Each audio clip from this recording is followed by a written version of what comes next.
a franchise that seems to they're trying to look for hope right now is the Green Bay Packers. Because Matt LaFleur made some comments that, we should temper expectations for Jordan Love. And he said, certainly, I think we're fooling ourselves if we think he's going to go out there and perform at the level of the likes of an Aaron Rodgers. It's going to be a different role for him, certainly. And I think we all have to temper expectations for him. Now, I know people like Dehls are going to use this quote, they're going to run away with it, and they're going to use it to talk trash about Jordan Love. But the bottom line, Dehls, and I want to tell you this right now, face-to-face, man-to-man, because you've been really low on Jordan Love.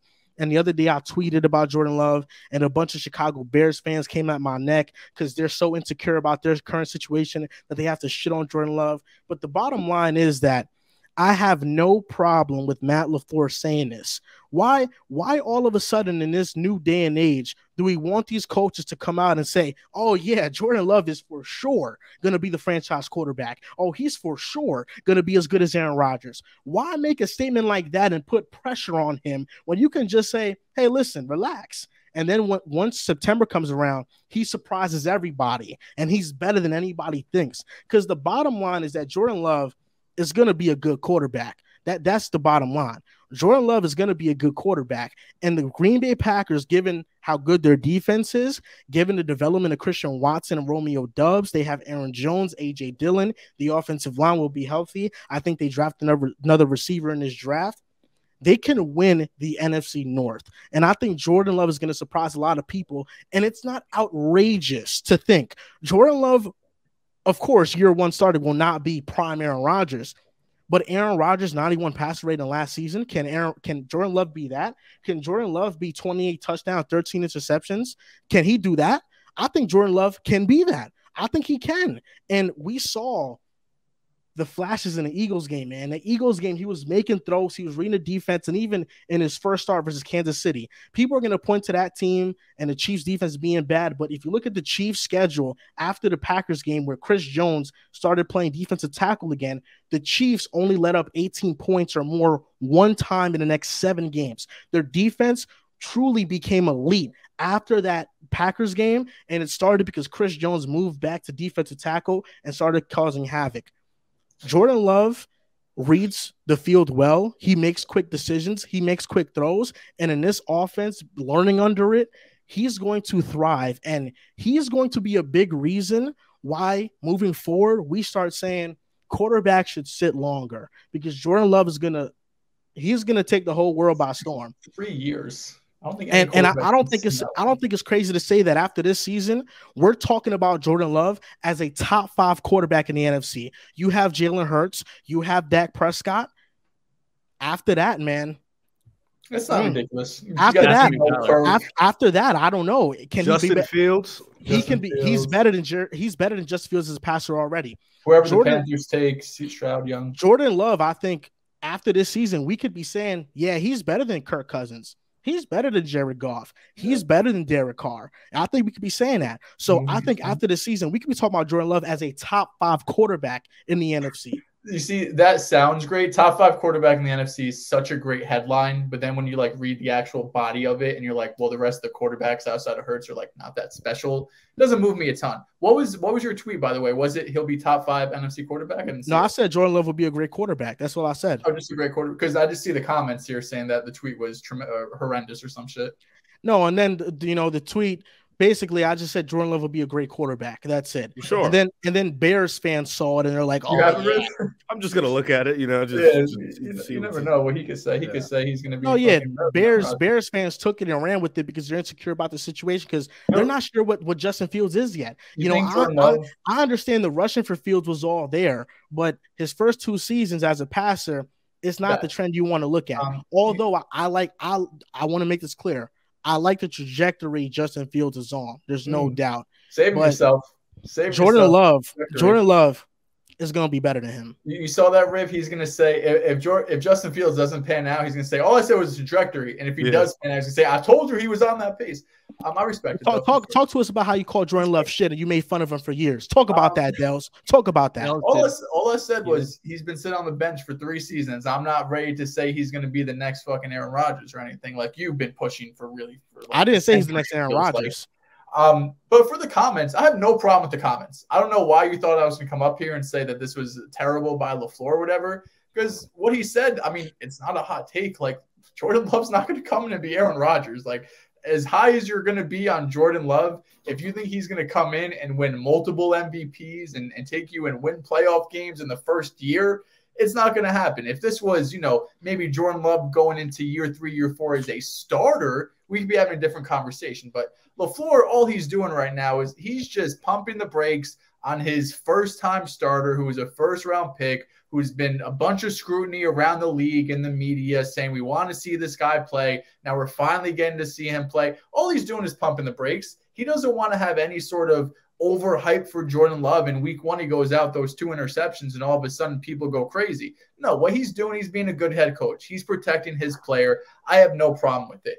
What I would say is that I wish we saw a little bit more of Jordan Love. Listen, he had a great 2 drives against the Eagles this past season where it was a situation, the Eagles defense, who, listen, Jonathan Gannon, Joel thinks is the worst defensive coordinator in NFL history, so maybe we shouldn't put too much into this. But, he tore apart that defense for a couple of drives in a situation where they knew he had to throw the ball, and he looked great. He was on time. He looked poised. Everything looked tremendous about Jordan Love.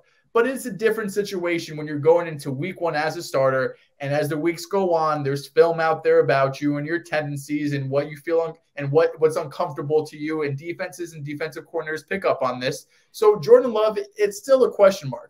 Is he going to be a terrible quarterback? Maybe. Is he going to be a great quarterback? Maybe. I think at the end of the day, no one really knows. And you could even look and say, like, oh, he did this X, Y, and Z in college. And the Chiefs game, well, the Chiefs were, Chris Jones moved to defensive tackle, and that's why he was terrible. I get all of it. With that being said, he's been sitting on the bench for 3 seasons. He has to show up this year. If Jordan Love goes out there and he's 50-50 and he has some good games and he has some bad games, I don't know if we're going into next season stamp that he's the franchise quarterback for the Packers. You're going to have to pay him dangerously soon. You're going to have to pick up that option, I think, this offseason or maybe next and pay him $20+ million. Then after that, you're going to have to franchise tag him for 30+ or give him a long-term contract. So while I don't disagree that sitting quarterbacks is never a terrible idea, when you sit them for 3 years, now you're putting a lot of pressure on one season, kind of similar to Daniel Jones of last year, where he has to show it consistently week in and week out so we feel confident because we still have a lot of tape on the guy.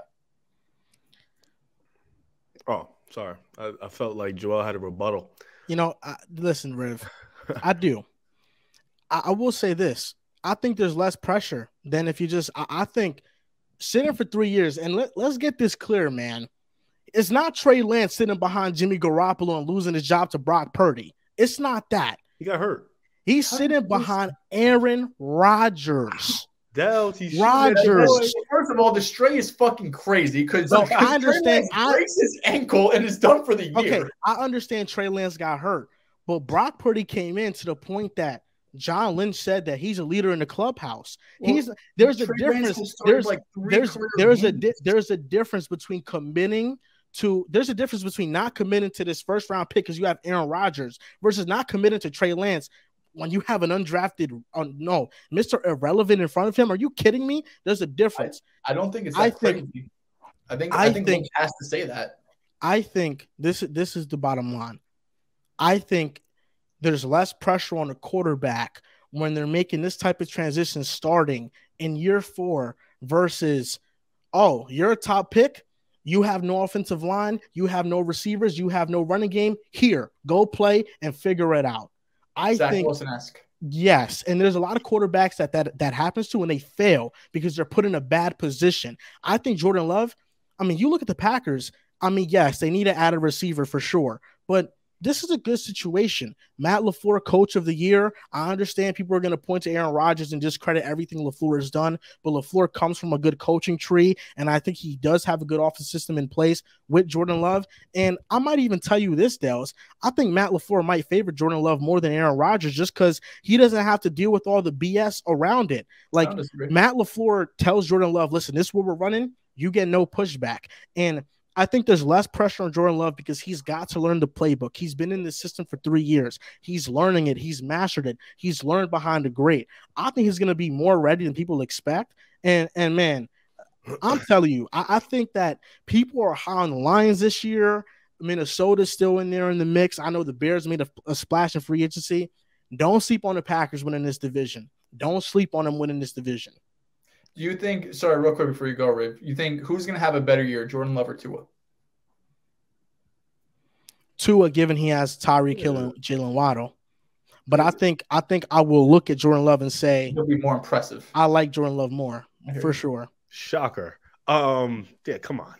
We know his answer, Dehls. Let's be serious. I mean, Tua's going to be. I wanted to hear him say that Tua's better, just so maybe we could clip that and that Tua's not going to be better, but the stats. Listen, Jimmy Garoppolo was top 5 in quarterback stats in his time in San Fran in a similar offensive scheme and system. It's not crazy to say Tua's going to have the stats, but in those big time games where you need it, he's going to show why he's not a franchise guy.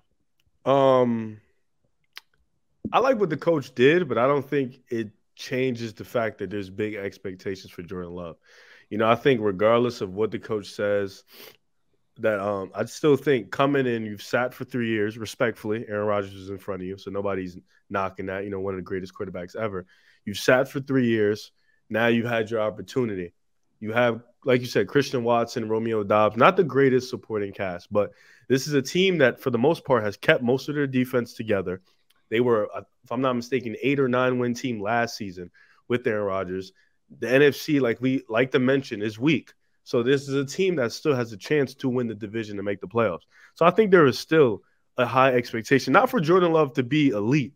I don't think nobody's expecting him to come in, throw 35 touchdowns, but he has to maintain consistent level play for this team every single week, make the right plays, put them in positions to win. And I think that is what Joel's talking about with the impressive stuff. Like for Tua, using him as an example, he has Tyreek, he has Jalen Waddle. So, sometimes they save him. Tyreek Hill is one of the best, Jalen Waddle, so it's understandable. But for Green Bay, Christian Watson's year 2, his year 1, he got better late down the stretch. Romeo Doubs is year 2. So it's like these are young, fresh pieces along with Jordan Love, who hasn't had enough game film. So I think the expectations is extremely high. Will he be good? We don't know, but Green Bay's defense is still intact, so that's something you want to see. But the Lions got better. Chicago did get better. Minnesota is retooling. So those are 3 teams you still got to look out for in the division, in a tough division, because Green Bay last year, they finished 3rd. They didn't finish 2nd. They finished 3rd. So and the Lions got better. So we don't know if Green Bay got better because we don't know what we're going to see with Jordan Love. But we know Jared Goff was great last year. Kirk Cousins was great. So these are 2 teams that are still in the hunt.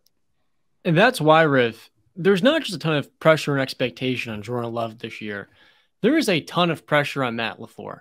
How many coaches get to inherit a first-ballot Hall of Fame quarterback? The greatest quarterback in the history of the Green Bay Packers. Not many. So I know LaFleur comes from this great coaching tree, but as you say all the time, Joel, so did Mike McCarthy in Dallas. And there is fog of war here, not only Love given sophomore year at Utah State, right? Very good season, puts himself in position to be a top 15 quarterback. And his 2021-2020 season has a lot of interceptions, falls to the back end in the first rounds. But the Packers did do one thing right, and that was not throwing him out there to the Wolves day one because he wasn't ready. I remember pre-draft, some people thought he had the upside to be better than Justin Herbert, but up until that point, they've sat in the last 3 years, let him develop. And every single time we've seen Jordan play, he's gotten a little bit better and better and better. From the game against Kansas City to those little moments, those couple of drives he pieced up against the Eagles. I'm higher on Love than most people because he has the arm talent and the athleticism. But there are a lot of questions with Green Bay defensively where Joe Barry's still a defensive coordinator. I think he's horrible. And then they need to add a slot receiver. I think Christian Watson can be special. I like Romeo Doubs, but they need that third receiver big time. You lose Robert Tonyan. So I don't think this is a great situation for him, at least yet. If they add in with the 15th pick, a really good receiver, then I start to look at this and say, okay, he's got the weapons. He's at least got a coach that's finished second in coach of the year, and hopefully a decent defense to give him an opportunity to win games this year and win the division. But I'm tempering my expectations because it's not just Jordan Love I have questions and he has Seymour from, but it's also LaFleur when he's not working with Aaron Rodgers. Even Joe Barry being the defense coordinator that you think he is, which is not a very good one, Packers still were a top 15 defense. I can comfortably say that the Lions and Packers defensively, the Packers win that in the landslide. The Packers still have the best defense in the division. There's no doubt about it. They have the best. Much throughout the Vikings, the Lions. That isn't saying much. And the Bears. The Bears and the Vikings are the two worst defenses probably. Okay, but we know, but we're comparing them to their division. So by far and away, they have the best defense. So that means Jordan Love will not have to be in shootouts the entire season, which is, I think, a huge plus. Joe Barry has moments where, yes, he doesn't scheme up the best game plans, but he also has moments where he's pretty good. And the offensive line, David Bakhtiari healthy, Elton Jenkins, Josh Myers, those are three pillars. I think Christian Watson has wide receiver one upside. You know the running game is going to be good with Aaron Jones and A.J. Dillon.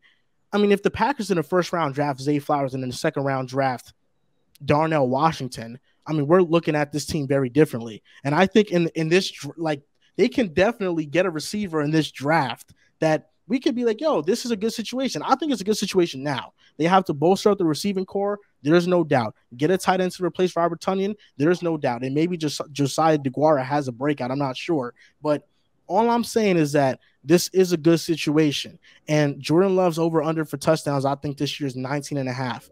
I'm smashing the goddamn over, Dehls.